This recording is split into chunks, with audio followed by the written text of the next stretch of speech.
আজকেও মাওলানা জসিমউদ্দিন রহমানী হাফিজাহুল্লাহ বের হয়ে আমাকে কল দিয়েছেন, নিজে দিয়ে বলেছেন, প্রথমেই দোয়া করে আমাকে শুকরিয়া জানিয়েছেন, অভিনন্দন জানিয়েছেন। তিনি বলেন, কারাগারের ভেতর থেকেও খবর পেতাম যে যখন আমাদের নামগুলোও কেউ নেয় নেয় সেই স্বৈরাচারের আমলে ভয় পেয়ে যে মিডিয়ায়, হলুদ মিডিয়ায় এটাকে আবার আলাদা ইস্যু বানায় কিনা, তখনও আপনি একেবারে প্রকাশ্যে বয়ান বক্তৃতায় নাম নিয়ে নিয়ে পর্যন্ত আমাদের মুক্তির পক্ষে কথা বলেছেন।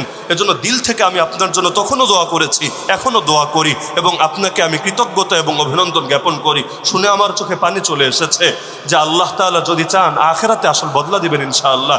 দুনিয়াতে কেউ আমাদেরকে অভিনন্দন জানাবে এটা আশায় থাকে না, কারণ কথা তো যা বলে আল্লাহর জন্য।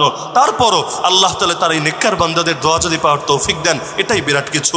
এই এক হিন্দু জেল সুপার কিছুদিন আগেই তো এই কাশিমপুরে আমাদের কত ভাইকে গুলি করে শহীদ করে দিয়েছে। আপনারাও হয়তো তখন আন্দোলন করেছেন, এটা নিয়ে তো অনেক কিছু সেই সময় হয়েছে। অবশেষে